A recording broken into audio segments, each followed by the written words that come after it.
Hello everyone, welcome to Medic Talks with Health and More. I am Dr. Rebecca Okolo, and today on Medic Talks we'll be speaking with two medics on very interesting topics. First medic was going to be Dr. ADAORA, but we're having some issues getting her on the video feed.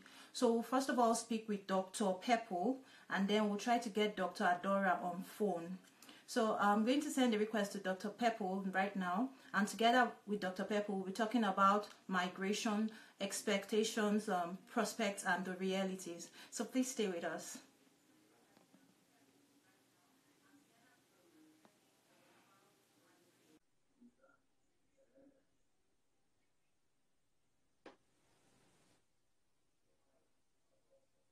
So we're waiting for Dr. PEPPLE now.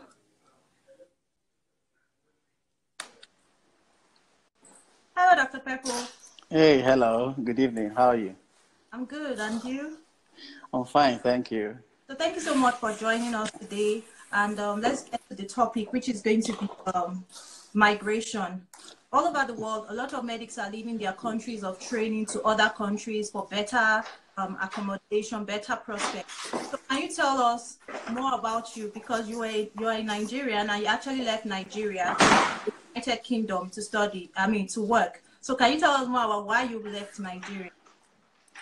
Yeah, good evening. Thank you for having me here. Sorry, you're going to hear some background noise because my wife is around. And yeah, we just came back from work. Yeah, so basically, I'm PEPPLE Iyala Douglas. Yeah, where do I start from? Okay, yeah, Nigeria, Port Harcourt. I did medical school in Nigeria. Actually, I have like 2 medical school experiences in Nigeria. I went to University of Port Harcourt where I did BSc in human anatomy. Then I went to Calabar for medicine and surgery. Then I finished in 2012, came to the UK to do my master's after internship in Nigeria. Then did the PLAB thing and started working here. So that's pretty it. All right. So now, out of all the countries in the world, we have Australia, the United States, as well as Canada. Why did you choose the United Kingdom to work? I think Nigerians have natural bias for UK. They colonized us, so and everything seems to be a lot more similar. So yeah, that's it. I've always wanted to live here. I've always wanted to live in the UK. Yeah, so that's the first thing. But would you say getting into work as a doctor in the United Kingdom is easier than other countries? Did that contribute to you choosing the United Kingdom? I think the UK is a lot more easier. Yeah, because the process is quite straightforward. If you do the necessary things, do what they want you to do and stuff like that. Okay. Yeah, I think it's a lot easier. Yeah, unlike, first of all, getting visa and all those things are easier. And it's kind of close to Nigeria, 6 hours away. But America and all those kind of places, they are longer. All right. Because I have so many people who are trying to get to those other places and they're finding it a lot more difficult. So from your experience, it's more difficult to get into the workforce in America, in Australia, than the United Kingdom. Yeah, the thing is, there are so many factors that come into play. When you want to migrate to a different country, you have to think about what do you want to do. You think about the process of getting the visa. You think about process of getting a license to practice there. And most importantly, consider your age as well, because age is a good factor in everything, especially when it comes to the medical world. So the UK is a place where age is kind of played down on. It's not really highlighted that much. So yeah, that's why this place seems to be the first point of call. If you're above a certain age, you still have a chance in the United Kingdom, and it's better than every. Okay, that's a good one. Yeah, of course, that's why so many consultants from Nigeria come here. They are well above 40, and it's very easy for them to get integrated. But if you're going to America, if you're not, they have an age limit where it becomes difficult for you to penetrate properly into the system. But that's different here. Yeah. All right. Now, now you are a migrant medic. Can you tell us what advantages you've learned or you've gained from migrating to a new country to work? Oh, okay. So let's talk from the perspective of getting a job as a doctor in the UK. If you need to up your knowledge, you need to upgrade your knowledge, because every other person has the same thing which you have. Yeah. So for you to be different from them, you need to be distinguished in terms of your knowledge base. Yeah. So if you make yourself very indispensable, like you make sure that you are a part of the team that cannot be, played without. So you become very valuable, and your contributions will so much be welcomed wherever you are. So that seems to be a very good asset, yeah? That seems to be something that will keep you on top always. So in terms of learning, in terms of experience, what advantages have you gained? Like, do you think it's better working with foreign colleagues? What have you really learned that you couldn't learn back in your own country? Okay, yeah, I'll just tell you a funny thing. So I'm going to do one night shift in one hospital in East London. And we were 9 doctors here on call that night. And 5 of us were Nigerians. So, so it got to a point where the guys were speaking pidgin. Like someone would tell you, "Oh boy, make sure you do that blood, that ABG. If not, that consultant not happy with you." Like we were practically, literally speaking pidgin. So the thing is, coming out of Nigeria, there are so many reasons why you come. One is you want that multicultural, interracial alliance and integration. You want to learn from other cultures, and you want to see how other people think and how the medical practice also is in their different countries. So when you come together, you kind of share knowledge, you kind of listen to their experiences, you kind of brush up whatever you think you know. And I mean, your mind should be an open place where you want to learn more things and get internationally acquainted with the best medical practice all over the world. So working with people from different countries is an advantage because you share knowledge. Then working with people from your own country, since everything seems to be similar, it's just strengthening the brotherhood, the friendship. Yeah. That's good. Now, even when you're not a medic, moving from one country to another can be very challenging. Now, when you have to add that to work, what would you say are the challenges migrant medics face in working, and how do you handle them? Because this question is actually one of the highlights of our, our medic talks today. So can you please really let's go in depth on this question? Oh, you mean challenges, yeah? Yes, as a migrant medic. Okay. So I'll tell you, there are so many, but the most important thing, or from what I have observed, I think the most important part will be communication, yeah? So when we say communication, it's not just about verbal, it's also about the physical communication. We've talked about the verbal one. First of all, I mean, we learn in English. We're taught in English and all that.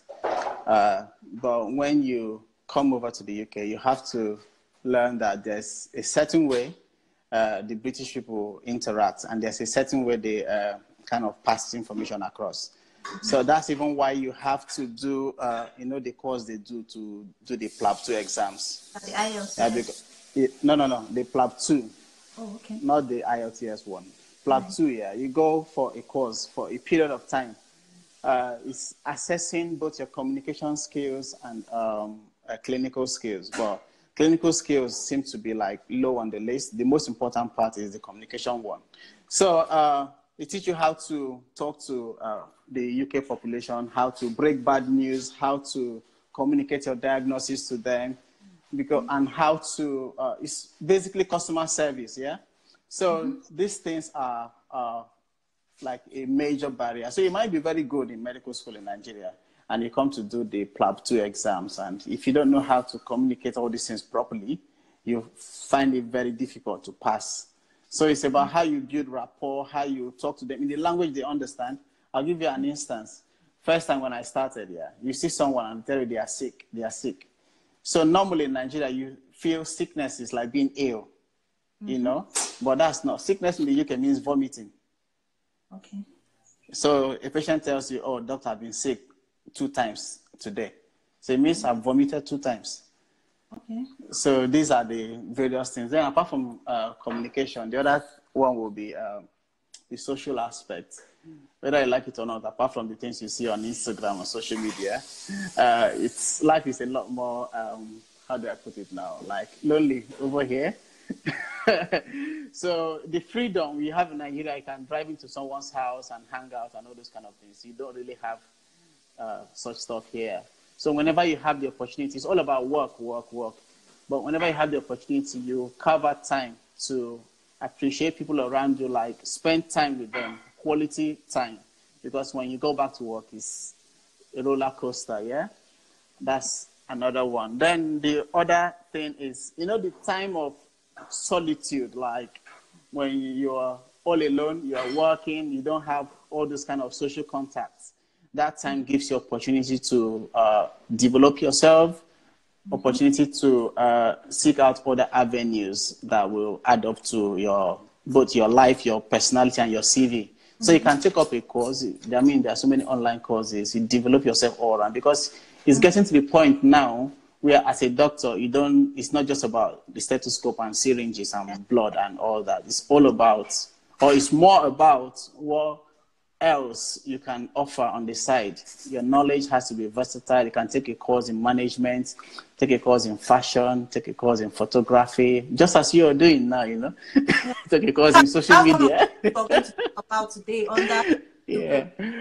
As a medic, you have to be open to new things. Yeah, open to new all things. About your books, all about your stethoscope. You have to think outside the box, not in terms of abandoning the career, but you have to be more than what you are. So now, very correct. Very correct. Yeah. Mentioned that challenges migrant medics face include solitude, communication, as well as their social life. Now, what about working with other nationalities? Is there any kind of bias you experience, and if you do experience any bias, how do you handle this bias? Okay, bias, all those prejudices, those things might be subtle. Yeah, they actually exist. But remember when I was telling you earlier on about knowledge base? Yes. So most of the hospitals where I've worked, I've seen so many Nigerian consultants. Yeah. So because someone is a consultant, is a professor, no matter where he's from, no matter his skin color, I mean, you just have to. They don't look at you. They look at you beyond your skin color, beyond your accent, beyond where you come from. What everyone is interested in right now is what you are able to produce. So if you've been able to develop yourself well, if you've added so much value to your personal training, then you become indispensable, like I said earlier on. So your other colleagues here, if they know that they come to you, they can always get answers. You are able to, integrate properly. You're able to share experiences and all those kind of things. So essentially, tell us that you don't really face bias, and if there is any, it's actually very subtle, right? Yeah, I'll tell you. There are some places. See, the thing is, you have to develop a thick skin. You just need to know who you are and what you're here for. I'll give you personal experience. I've worked in some hospitals where you go to see a patient. You know, there are parts of England where racism is kind of very pronounced. The communities where they are dominated by white people, predominantly white people, whether you like it or not. I mean, racism is more in those places. But if you come to places like London and places where you have a majority of ethnic minorities, East Midlands, Manchester, all these kind of big places, racism is not really that pronounced. So I've worked in a town that seemed to be predominantly dominated by white people. So you go to see this patient. First of all, you come into the room. Hello, I'm Dr. Pepple. First of all, they look at you like, one of them asked me, are you a ward attendant or a cleaner or something? Wow. Even after seeing my stethoscope, I said, so immediately I just knew this man is in for it. So in that case, nothing like trying to establish rapport or anything. I just want to intimidate you with my medical knowledge, and just do what I need to do and get out. No, seriously, that's it. So in that case, you just give them straight on. There's no need to form rapport with them Our and move point because is, they will never change. that is looking to migrate from their country to another country, you have to have a thick skin because you're going to be faced with some. Yeah, you need to. I'm going to ask some more.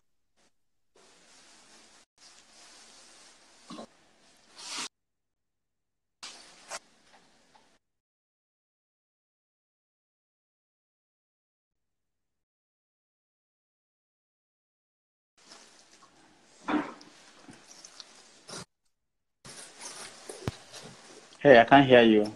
Hello? What Hello? other thing? Yes, can you hear me now? Yeah, I can hear you now. Go ahead, please. Yeah. So we've talked about the challenges migrant medics face. For those who are just joining us, we've listed them as communication, your social life, you're isolated, and then you're going to deal with some bias because of you're different. Let's put it that way. And to deal with all these things, the answer is develop a thick skin. That's just the best way. You just have to rise above what you face every day. Now, another thing is, for those doctors or nurses, every medical professional looking forward to leaving their country, what advice would you give them? How should they go about the process? So you know that song by Simi, Shoot Your Shots, yeah? So it's time to shoot your shots. I mean, it's actually a nice decision, but you have to wait. Initially, I used to say, get out, everyone, get out, leave Nigeria. But my wife doesn't like that. She says, no, some people actually have other plans. So the thing is, you look at it, tell yourself the truth. What do you want in the long run? Some people don't want to come over because they feel probably doing residency training in Nigeria. That's the biggest deception.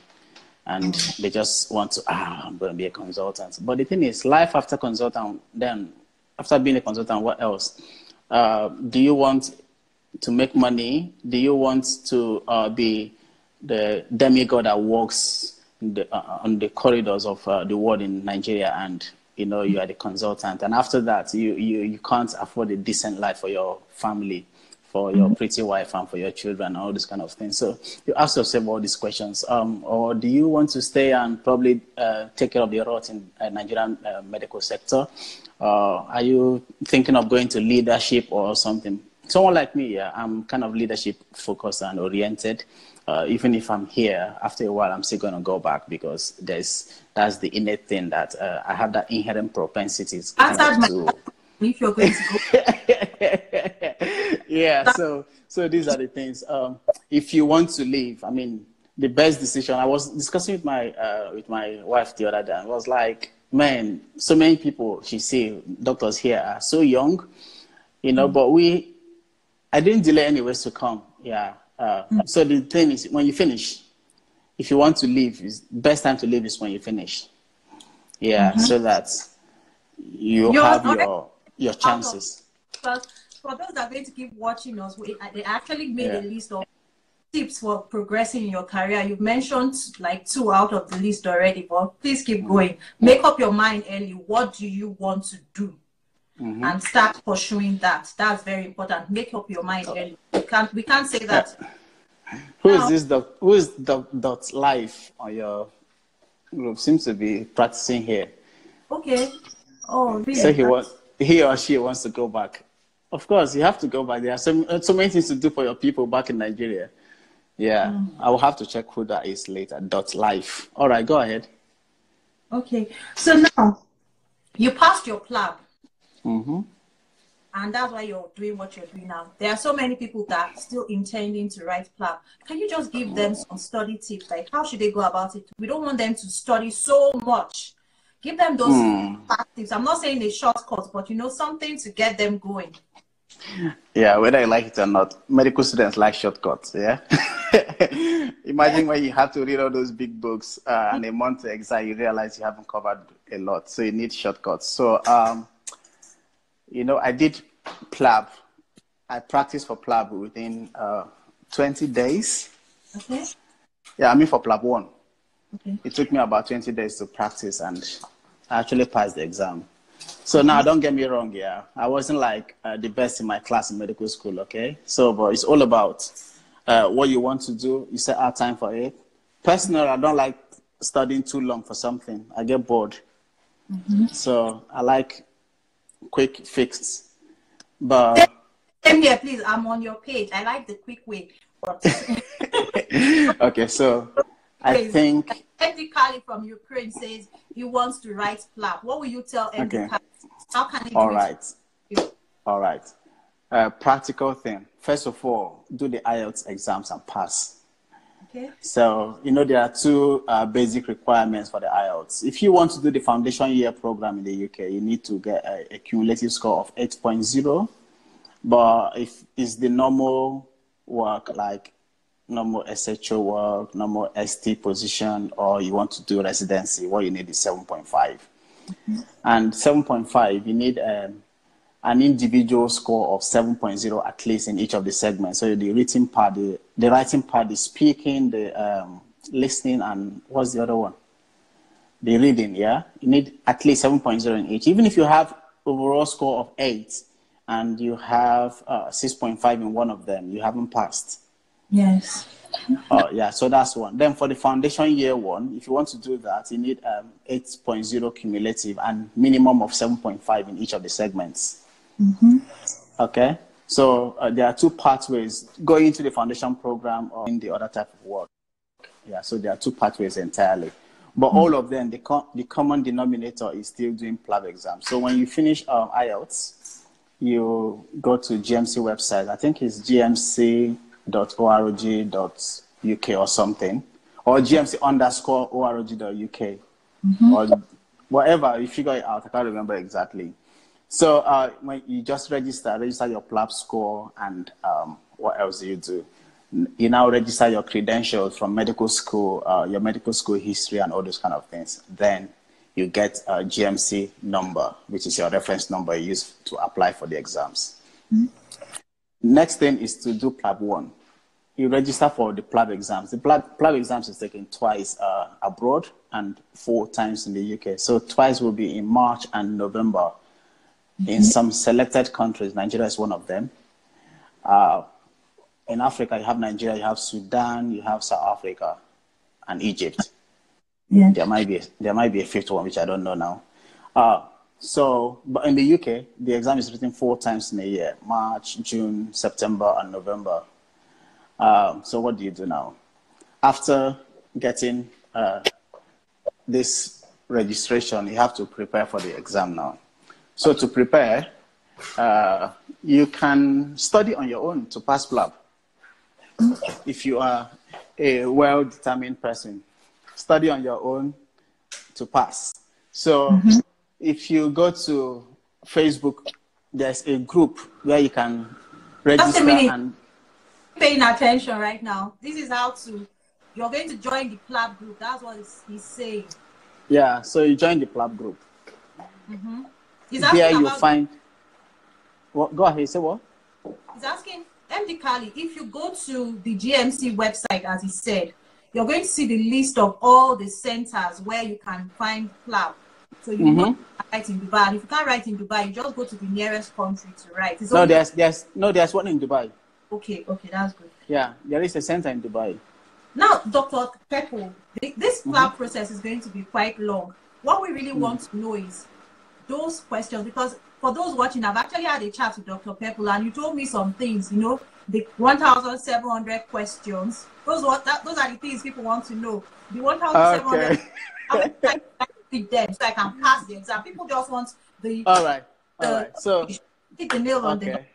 All right. So this 1,700 questions which people talk about, it's not like that's the exam itself, it's just a guide. Okay. So, but when you practice it, like 2-3 times, if possible, such that if you see any question, you can identify it and know, oh, this is the answer.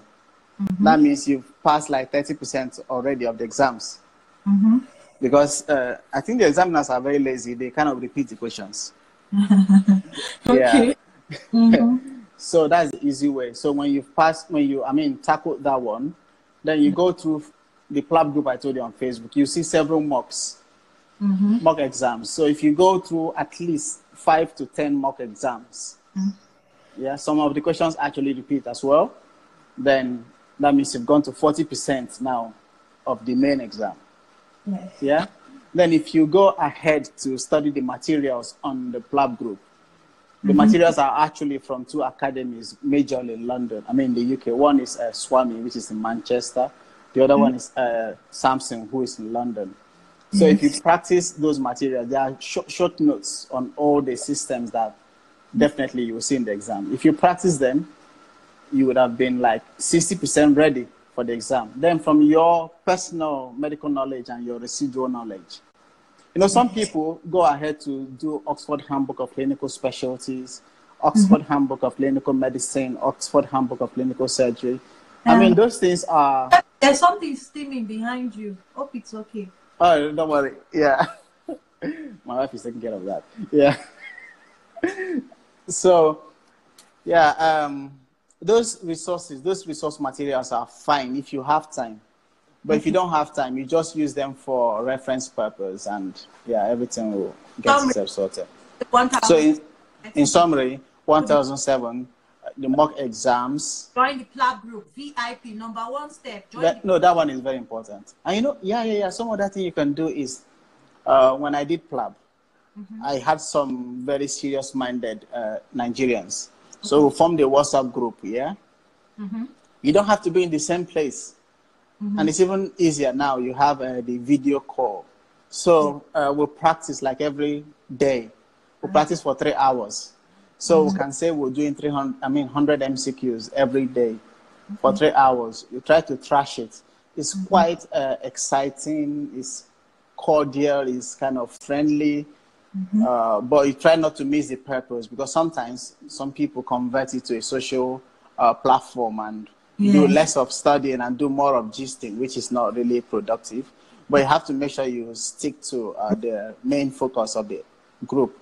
And if you do all those things, man, I tell you, you'll pass. That's one. The second thing, which is the easiest one to pass PLAB 1, is if you have a lot of money, come over to the UK and attend a course, PLAB 1 course, which is only for 10 days.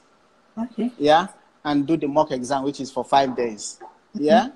If you, to get a PLAB visa is not hard at all. You can even get a visitor's visa. If you do the course, do the mocks, you have 90% chances of passing the exams.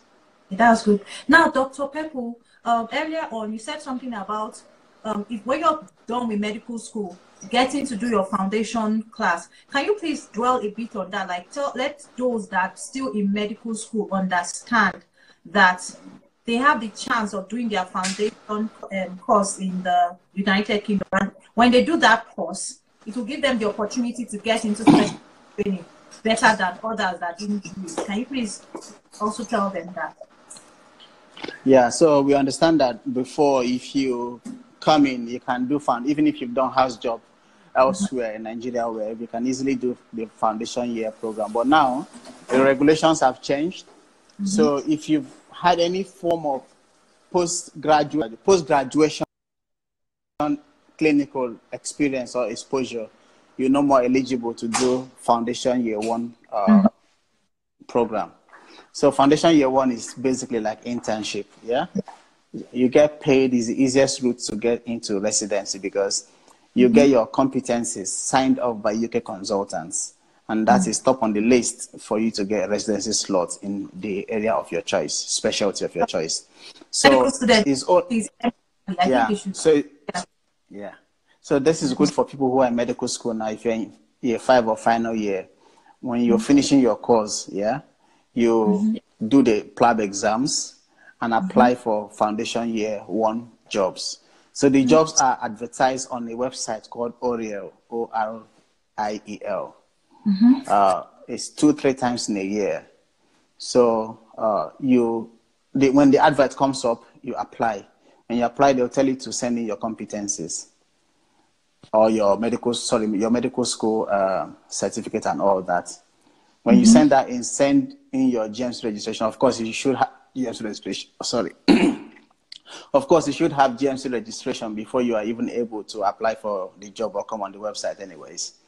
Yeah, and with that, It's as simple as, yeah. All right.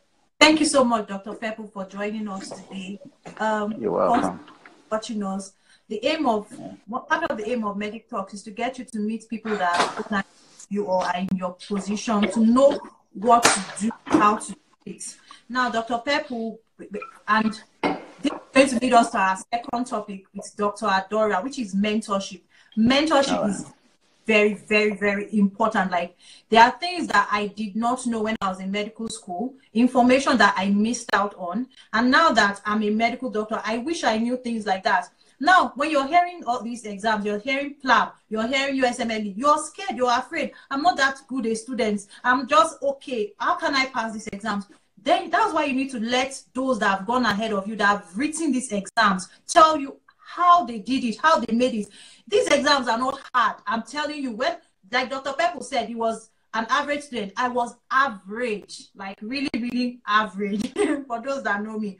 But when I've started writing some of these exams, I realized that it's not the monster I thought they were going to be. So you really need to get to know people. And that's why mentorship is important. I wish I knew then how important mentorship was. Then I would have been able to mix with some mentors who would have told me the things I should have done in 400, 500 level. I'm doing them when I'm post house job. Do you understand? Okay. Get involved, like get to know people, get information. So all these things will be what we will round up with tips to progressing in your career. It's never too late to get on the road. But you mentors, you can't go far. I won't lie to you. As young and old as I am, I'm getting my mentors. So you had better get mentored. And for MD Kali, I think Dr. Pepple is very, very into something like this. Like, so you need to maybe send him a direct message. It's going to really, really help you because he has been helping me. So we're going to say goodbye at this point to Dr. Pepple. Thank you so, so much for joining us today. It has been really educational, and I hope everyone learned one thing or the other. Now we're going to move on to the next topic, mentorship. All right, that's fine. Some of my tips already. He has taken 2 out of 5. Oh, sorry. Okay. ADAORA. Thank you so much, Dr. Pepple. You're welcome. Video. Thank you so much. And we hope you'll join us on Medic Talks next time. Bye. No problem. All right. Bye. Cheers.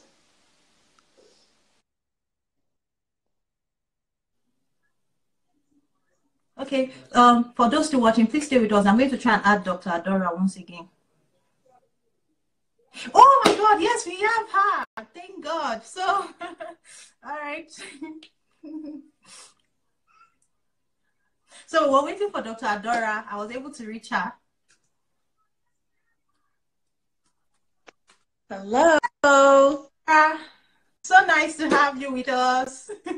Apparently my phone is very old school. I did not have the new option, so I had to switch to my husband's phone. So sorry about that. All right. That's nice. Thank you. So I'll just make a brief introduction, and then please, you say the complete story. So Dr. ADAORA is one of my own mentors. She doesn't know it yet, but she inspires me every day. She's a mother. She's Harvard trained. She's a board certified anesthesiologist. You know, she got it going on.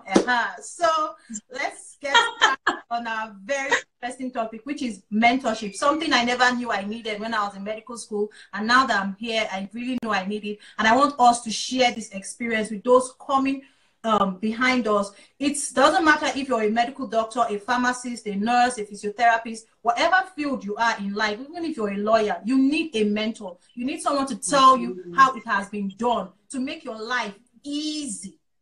So we're going to get started. Dr. ADAORA, please tell us more about you and how you got into medicine. Well, you know, not to sound cliche, but I've always wanted to be a physician. I remember being 9 years old in the classroom, going around, everybody saying what they want to do. And I spoke that I said I want to be a doctor. And it's almost like as soon as I spoke it, I was on that path. And, you know, because I had that vision, because I had that goal, everything I did after that was to achieve that mission. Luckily, I had great parents along the way who were very encouraging, who provided everything that I needed. And I had amazing mentors as well that helped me achieve that goal. I went to University of Michigan for undergrad. Then I went to University of Pittsburgh for medical school. And then I was able to go into Harvard Brigham and Women's Hospital for my anesthesiology residency. So that, and now I'm currently working in private practice. So that's my story right now. Okay. And now we've been talking about mentorship. Can you please share with those that are still not convinced why mentorship is important? Can you explain how important mentorship is to your career? I think mentorship was the most important thing for me to achieve my goal. I feel like when you're going into any new situation, especially professional school or even college, it's almost like you're diving into an ocean. And when you make that initial dive, it's hard to see. You don't know where you're going. But when you have a mentor, that mentor provides you the life jacket, the goggles, the flippers, and suddenly that swim is a lot smoother. You know where you're going. Mentors give you tips. They encourage you. They can give you resources. They're instrumental to helping you navigate through professional school and residency. That's true. That's good. So now when you tried your career, like especially as a student, like did you have just one mentor, and how many did you have? How did it impact you? Can you just tell us more about that? I had so many. I can't even count, because different people offered different things. You know, I can think of some notable people. I had a friend in college when I was in university as a pre-med student who sat me down and told me to make a 4-year plan. And the point of that 4-year plan was to basically map out how I was going to take each and every one of my courses so that I can finish in 4 years, take my MCAT, and go to medical school right afterwards. And because I made that plan, I was able to do exactly that. Graduate on time, take my MCAT on time, and go to medical school right after. And it's exactly what I'm saying. That person provided me a way to navigate through college and navigate it successfully. It continued through medical school. I had someone who I looked up to. She was about to match into internal medicine. She actually matched at Harvard MGH for internal medicine. So I was a first-year medical student, and seeing her, I latched onto her immediately. And I asked her, what did you do? How did you study? And she sat me down. She was nice enough to sit me down and tell me what to do. And those are so important, and it continues every single time. These are just notable people. There are other, you know, people that I encountered along the way who offered little tidbits here and there, from studying to work-life balance to how to construct your resume so that you can stand out. So it's important to be aggressive. If you're a student, if you're a resident, it's important to be aggressive in seeking out people who you look up to and asking them, what did you do? How did you get to this level? And try as much as possible to emulate that. Yes. You and Dr. Pepple are just going straight into the list I've prepared. Let's talk about setting your goals early and doing it. That's very important. You have to know what you want early. And the earlier you start, the farther you get. That's just the truth. Absolutely. Now, Absolutely. Life is all about give and take. Some people are like, if I'm a mentor, what do I have to gain from this person? For those that are actually in the position of mentoring others but don't want to do it, can you tell them what they stand to gain from mentoring younger students, younger professionals? You know, now that I've pretty much finished in the training portion of my career, you know, along the way as I ascend, there are people who come to me and ask me questions. How did I do what I did? And I liken it to having a child. You know, when you see someone who's in the infantile stages of their career and you give them that knowledge, that wisdom, those resources, those study tips, and you see them succeed, it's almost a sense of pride for you. You're proud of that person, that they were able to accomplish their goal, that they were able to achieve something, and you played a role in that. At least for me anyways, that's what motivates me to reach out. I feel as if, you know, once you get to a certain level, if you're successful, it's important to remember that you didn't get to that level on your own. At least one person helped you get there. So it's important for you to also reach back and try to lift somebody up. And I really believe in that. And so, you know, I try as much as possible to do it. Yes. Okay, for those watching, my wonder, how do I know Dr. ADAORA? A long time ago, before I ever, maybe when I just started more back then, I just saw a picture of her in her scrubs with everything. I was like, a name tag had this Nigerian name. I was like, wow, how did the Nigerian get so far into the field? I was like, I just saved that picture. Then I waited years later and I saw, I started this Meet the Medic, and I was like, I'm going to send her a question. I don't know her, but I'm going to send. And she responded so nicely to me. And since then, I made her my own secret mentor, sending her questions. And she's always nice enough to respond, not caring that she didn't know me. So as she said, when you've succeeded in life, it means some people have helped you along the way. And it's only good for you, nice for you to give back. You don't have to look down at them like, what can you offer? Give them part of you, because what goes around comes around. God is also going to help you. So please help others. It takes a village. It takes a village. Yeah. Thank you so much, Dr. ADAORA. And I'm going to ask you the next question, which is, what advice would you give to other medical professionals trying to move up in their career?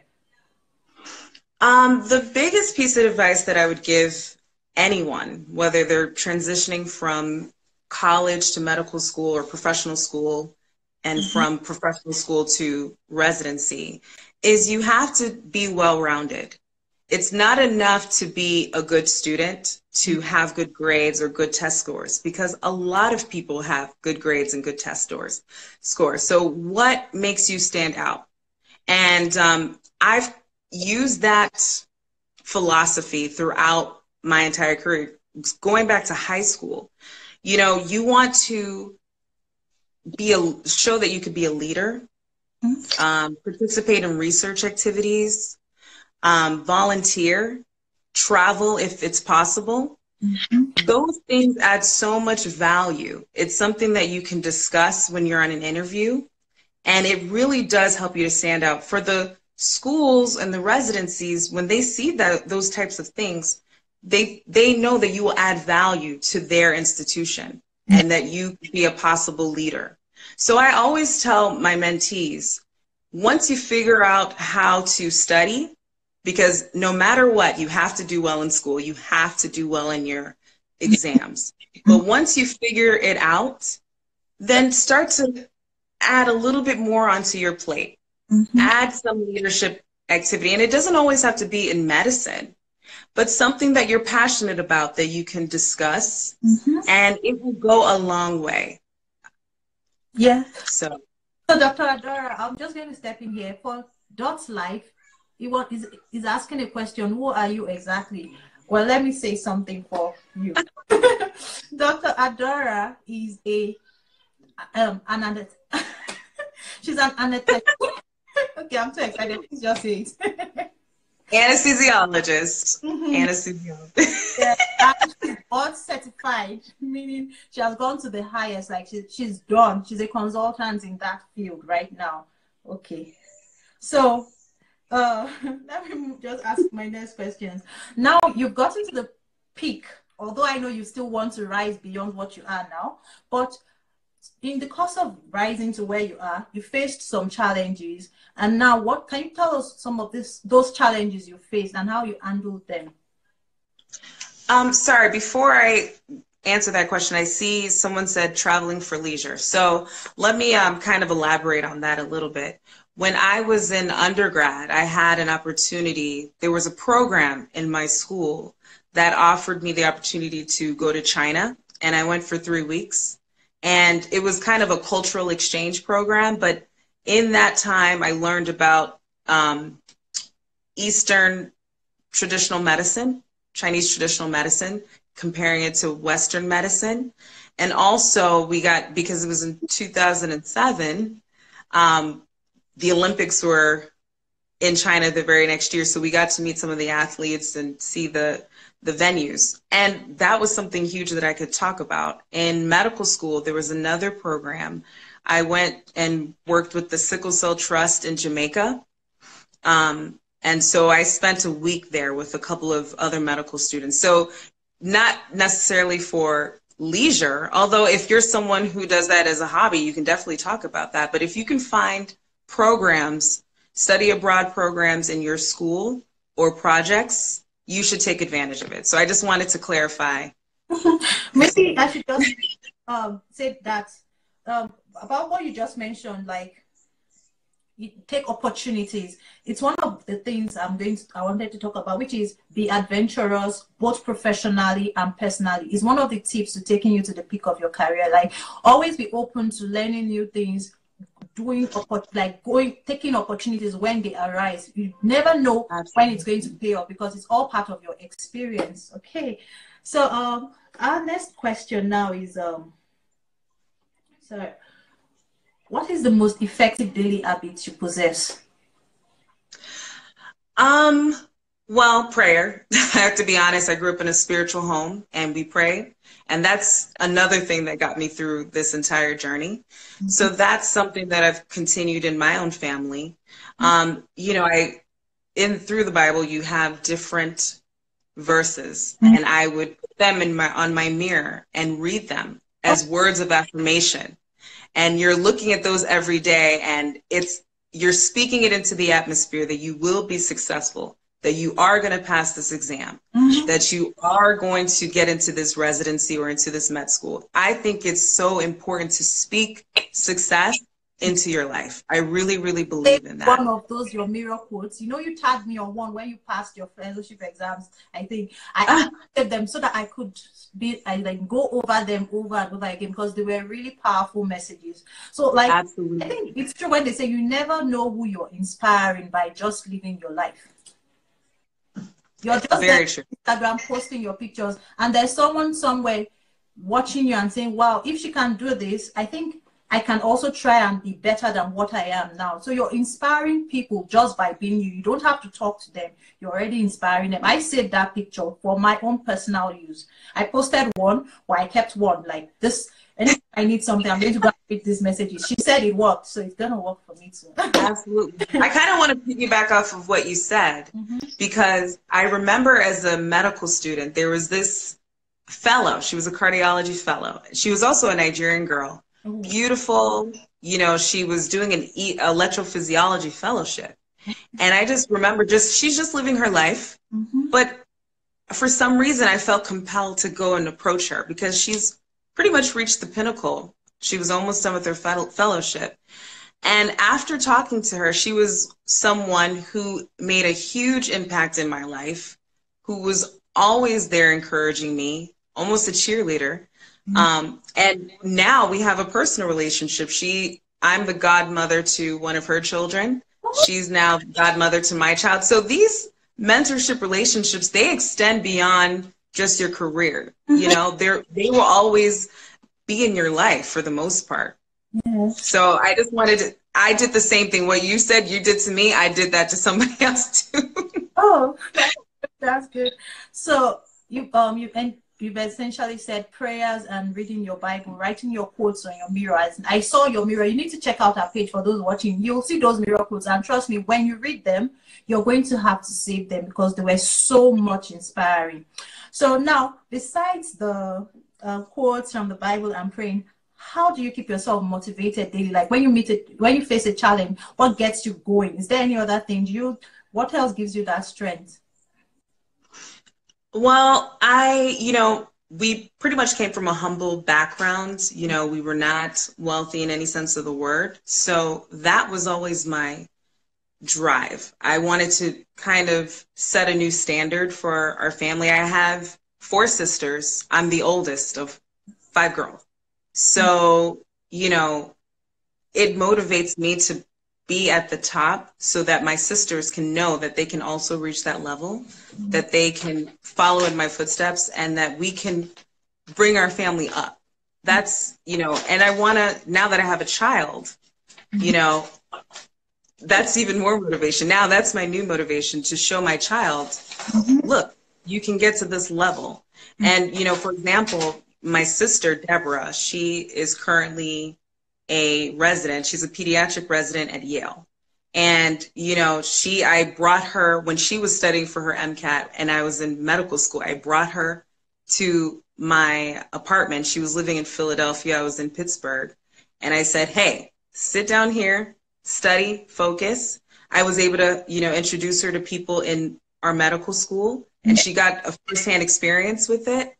And she was lucky enough to have multiple offers for medical school, but because she had that experience with me, she ended up at University of Pittsburgh, and now, you know, she's doing her pediatric residency. So that's my motivation, those that are coming behind me. Yes. So now, when we talked, you actually made this topic sound very dear to your heart. So do you have any plans to start any mentorship program? So what are your plans for the future generally beyond your career? So I have been thinking about this a lot, and using Instagram as a platform to just give tips every once in a while. So I always get emails and direct messages with people asking me questions about how to study and what did I do. So I want to either on my page or maybe create another page where I offer advice on those frequently asked questions. So, you know, I think I'm just kind of gaining the courage to kind of branch out and do that. Someone actually asked a really good question. They asked about how did I study for my USMLE. I saw that and I wanted to, yes. If you don't mind, I just wanted to, for any standardized test, I think it's important to have a strategy, have a plan. One thing that worked very well for me, and Dr. PEPPLE kind of touched on it. I remember writing agree because repetition is key. But how do you, he said you want to get through questions multiple times. The same is applicable to USMLE or any standardized test that you're taking. But that can sound like a lot if you don't plan. So what I did for my MCAT, for all of my board exams, was I created a calendar. And each day, if I said I wanted to go through USMLE World, for instance, which is what I would recommend for the boards, is if I want to go through that 3 times, then I have to divide those questions in the amount of time that I have to study so that I have a plan of how I'm going to get through the bank 2 or 3 times. If I know I need to read a certain book as well, then I need to map it out on my calendar. On this day, I'm going to read this topic. I'm going to go through this many questions. I'm going to go through this many flashcards. I literally would put the time that I'm going to wake up. And so now that I have a goal, I'm checking off a box. Okay, I've done this many questions, and that pushes you. It motivates you, and it guarantees that you get through the material, that you get through it in that period of time so that you feel more confident walking into your exam. Because the last thing you want to do is to not get through those questions, to not get through your book and walk into that exam pretty much empty-handed. So that's the biggest thing that I would tell anybody studying for the USMLE or any standardized exam. More questions from Glamorous Shy Queen. Dr. ADAORA, thank you. Do you think medicine is only for A students? No, I don't think it's only for A students. I think, though, that you should always try to be that. So basically, you always want to try to achieve at the highest level. However, you shouldn't let where you are determine where you're going. So let's say right now the grades aren't where you want it to be. That's again why mentorship is important, because maybe you're not studying the way you need to study to excel in your exams. And if you talk to that right person who took the class, then they can guide you. It's also why I said it's important to be well-rounded, because if you have an A student who did well on their boards, but they did nothing else, they actually are at a disadvantage. There might be a B student who traveled the world, was a leader in organizations, did incredible research. Well, that weighs a lot heavier. That is seen with a lot more, that person is seen at a high, they're preferred. because they can balance. And the institution can say, well, if they didn't have all of these amazing things on their resume, maybe they could just as easily be an A student. So that's why it's important to be well-rounded when you're going through this process. So mentorship and spread your wings and do other things besides be a student. Okay. All right. Adeze, I answered your question. UWorld and USMLE World, they're the same thing. Yes, it's the same thing, yeah. So thank you so much, Dr. ADAORA. You've been inspiring me, and now I get to share you with all those people you in their lives. So, so many questions coming in. This is from Lekim W. How do double-boarded physicians in specialties such as anesthesiology and critical care practice on a daily basis? So, you know, I do have some mentors and friends who are double boarded in either pain or critical care. And some people practice maybe once a week, they're in the ICU, or half and half. It's really however you negotiate your contract. Some people, especially a lot of pain physicians, barely ever see the operating room again. They specifically focus on pain. It's all about how you negotiate with your employer, and what you have to mention what your desires are. If you want to be in the OR and be in the ICU or the pain clinic, you have to express that so that they can try to work with you. Okay. Onyx say surgeons usually see anesthesiologists as a kind of roadblock to their work. How do you keep this in check? Wait, how do I what? How did you keep this in check? Surgeons seeing you as a kind of roadblock. Yes, that's a daily battle. Our surgeon friends sometimes, you know, they have a mission. They have a very important role. You know, they've been consulted to, you know, address some bowel issue or a broken leg.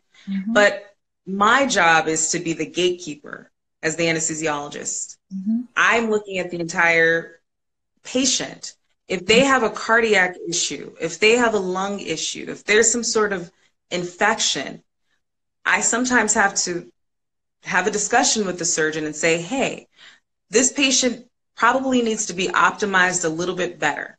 If they have coronary artery disease, they had a stent placed recently, we may not want to do this elective surgery right now because that will put the patient at risk.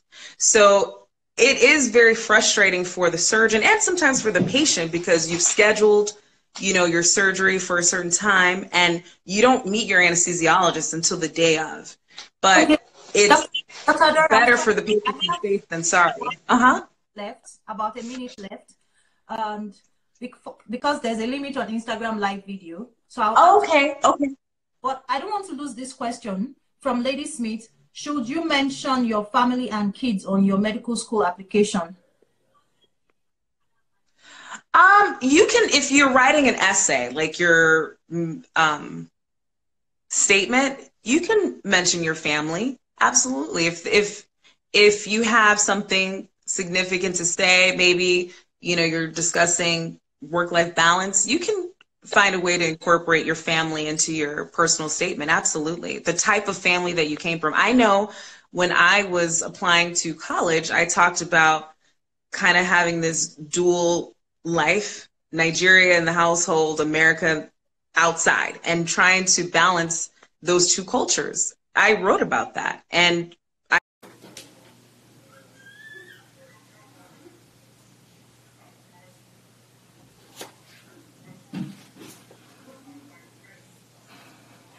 okay. Hello, Nowen. Hood. Shamajika. Yes. Okay. So we're going back on with Dr. ADAORA. Hello, Lucius. Nice to have you here.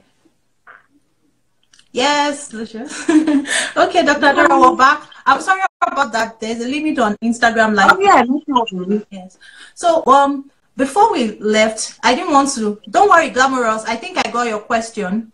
someone asked the question about, does the country where you studied matter, whether you studied in Ukraine or... In terms of getting into, I think, professional school or residency, you know, I have to say it is more difficult for foreign medical graduates to get residency positions. That's just the reality. So again, my plug for mentorship, that's why you need to try to seek out people who've gone through that process so they can help you navigate that path. I don't have any firsthand experience with that. One thing I can offer up, there's an organization called AMPA, Association of Nigerian Physicians in America. And you can go on their website and try to see if you can network with some of those physicians who are here that are more established, that may have gone through that path already, and two, may have leadership roles in places that you could possibly train. That would be one thing that I would offer. You can also Google, if you go on Student Doctor Network, there's always great information there. And I'm sure there's a forum where foreign medical graduates and acceptances and different residency programs are discussed. And you can kind of get a sense of, okay, what hospitals are more amenable to foreign medical graduates? So that's what I would offer for those that are coming from abroad who are trying to come here to do their training. Okay. I think that's all the questions we've gotten. If anyone has any more questions, please, this is the time to ask. Yeah, so to summarize all we've been saying, for those who have been watching, mentorship is very, very important. And Dr. ADAORA just shared another tip. If you're a foreign medical graduate, especially from Nigeria, join the AMPA group, that's Association of Nigerian something. And then Nigerian Physicians in America. They actually come to Nigeria, I think in the spring or summertime. They do missions in certain hospitals. So if you can figure out when they're going to come and maybe find a way to network with them as well. So that's something you can do. Information I never knew. I hope we're all learning. This is very important. When AMPA is coming to Nigeria, and save yourself tickets to America.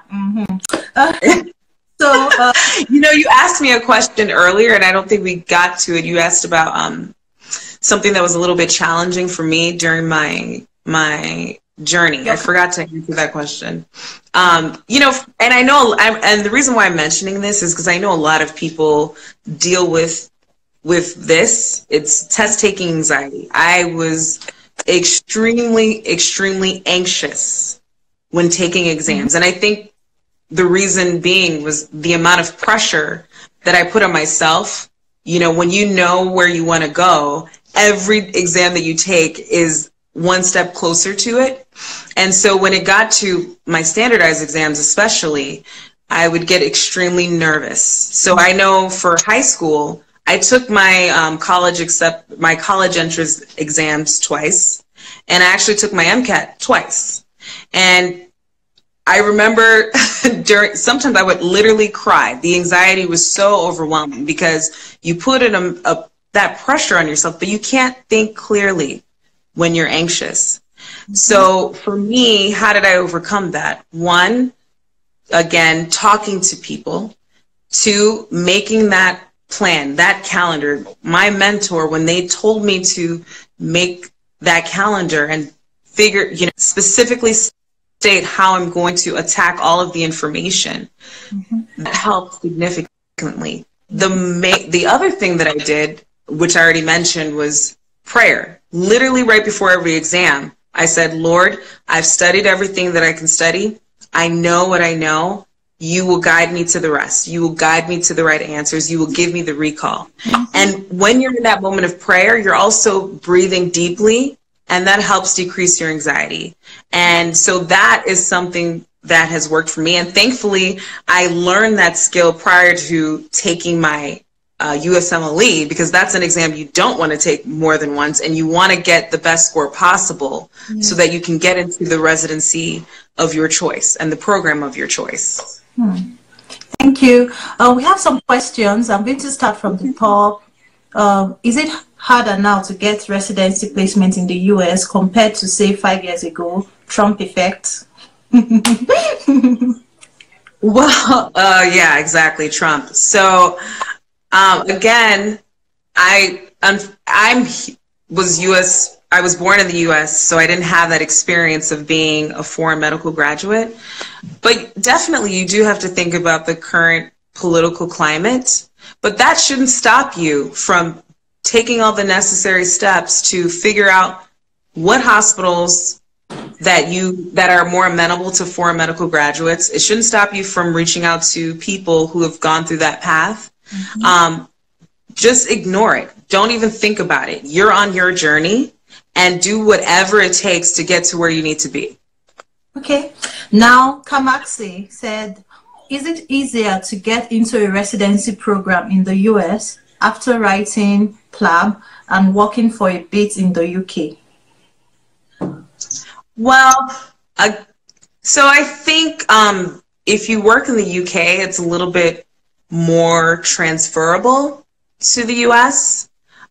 So that might be an advantage if you have that opportunity to train over there. It might be to your advantage in helping you get a residency spot here in the US. Mm-hmm. Okay, and at Legit, I think I even know the answer to this question already. Is it better to get an MBBS from Nigeria or MD from US? I think everything, if you want to work in the US, is better from the US. Is it cheaper? Yeah, exactly. It's unfortunately, there's a little bit of bias. Mm-hmm. They would definitely choose a US grad first. Mm-hmm. And then there are certain countries that are, I guess, have a similar educational track. Not that the quality is bad anywhere, but that is more transferable, like Canada or the UK. And said something about cheaper. Of course, Nigeria will be cheaper. Yeah, exactly. Yeah, so Nigeria is cheaper. She agrees. Let me see if there's any more question. Please. Yeah. No, Oyiksi, I know the answer. No, it's too late. There is no organization that will help you cover the cost of the USMLE exams, except maybe Kokun Foundation. That's that charity philanthropist. But if you have to pay for yourself, then a lot of them. Okay, yeah. I don't think there's any more question. There's someone who said that they're 30s. Is it too late to?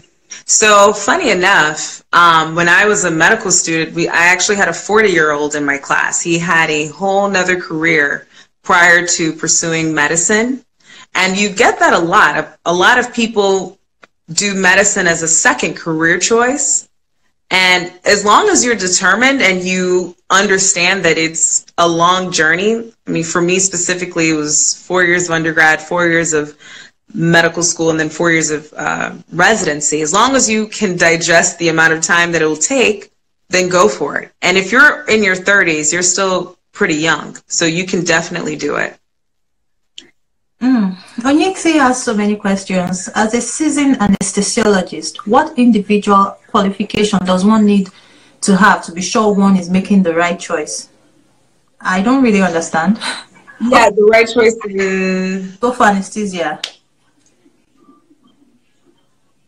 To go for anesthesia? Yes. So you have to be pretty self-assured and confident. You know, sometimes, so one, you shadow.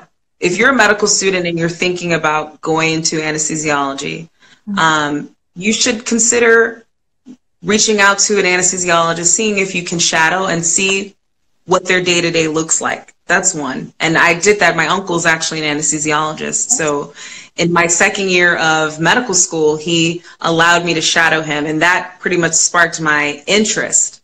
And once I got into medical school, I found other anesthesiologists, shadowed them, and it just reaffirmed that that was a specialty that worked best for me. You also have to think about what kind of lifestyle you want to have.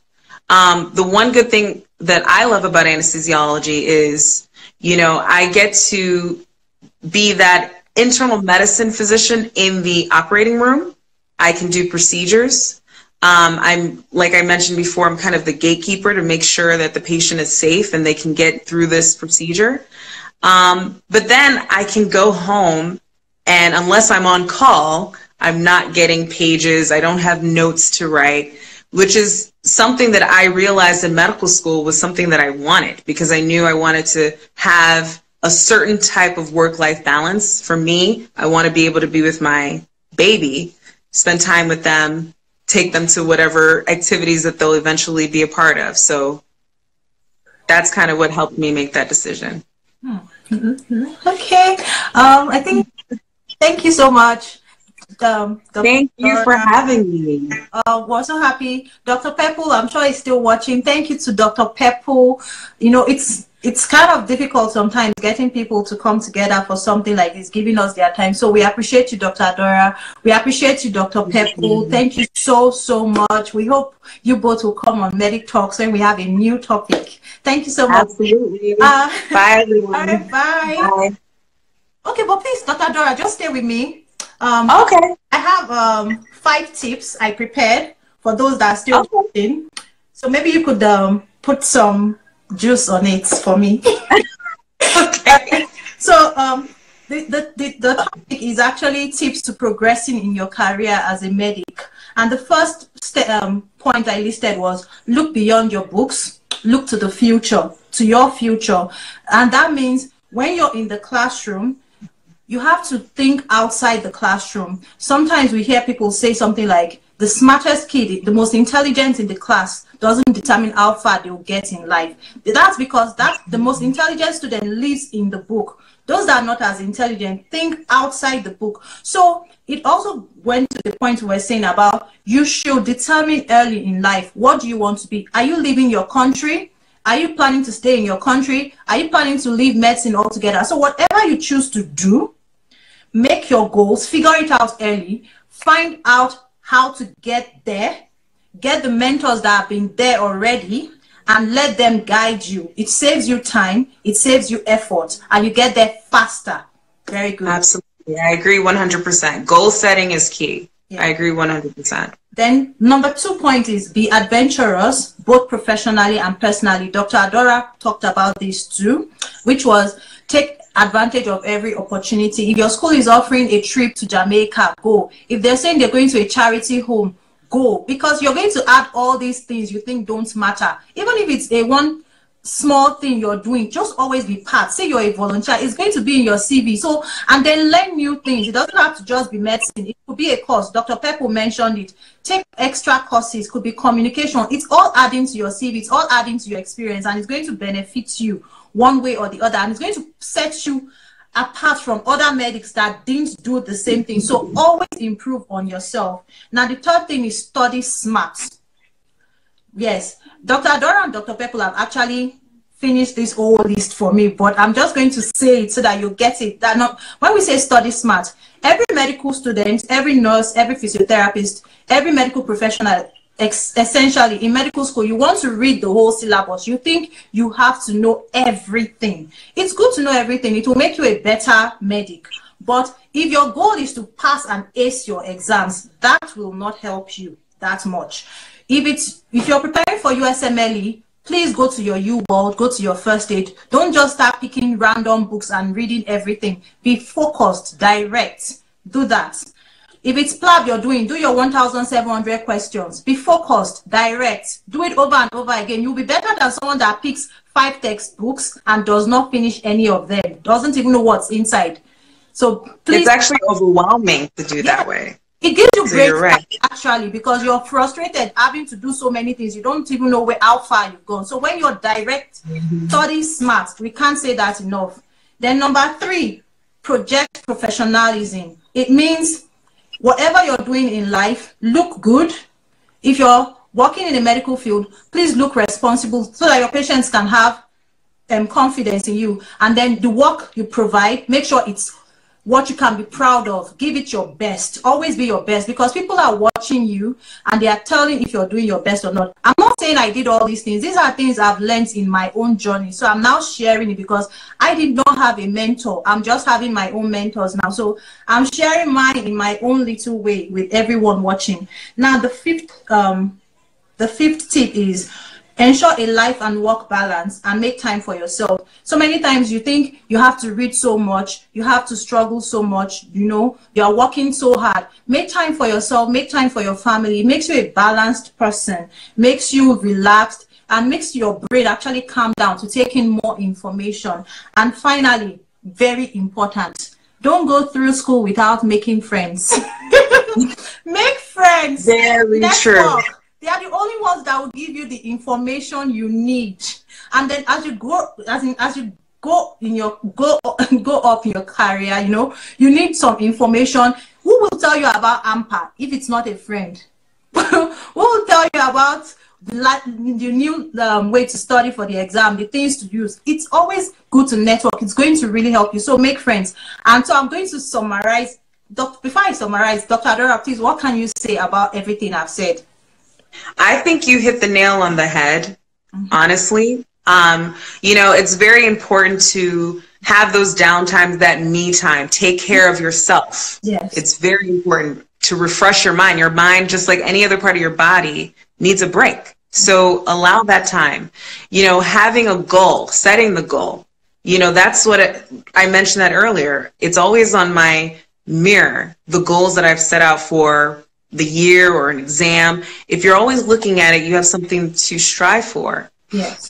You know, always be professional and be confident. Fake it till you make it. Sometimes you may not have it all. You may not know it all, but fake it till you make it. Like, don't talk down to yourself or look down. No, when you're walking into clinicals as medical students, walk with confidence. Walk knowing that you know your patient very well, that you can speak very well, dress professional, just like you said before, you know, establish rapport with your patients. Those are all important. They look at that stuff in terms of your grades. So I agree 100% with the tips that you provided. Thank you very much. I'm going to say those tips again because I actually, you know, had to go and pull them and put them together. So the first tip is look beyond your books, look to your future. 2, be adventurous, both professionally and personally. 3, study smart. And the 4th one, project professionalism. The 5th, ensure a life and work balance. And finally, make friends and network. This has been Medic Talks episode 3. I hope this time we'll get to save it and put it up on YouTube. It's always been exciting. Thank you to everyone that stayed and watched this program. If we didn't have you here, I don't know how we'll do it. So we really, really appreciate every one of you. Thank you to our first guest, Dr. PEPPLE. Together we discussed migration. When I put it up, you really need to go and watch what Dr. PEPPLE also said. And to Dr. ADAORA, thank you so much. Thank you to everyone who watched. Okay, it's been fun. Till next time, remember, always be brave enough to start a conversation that matters. Take care of yourself. Mwah. Bye. Bye.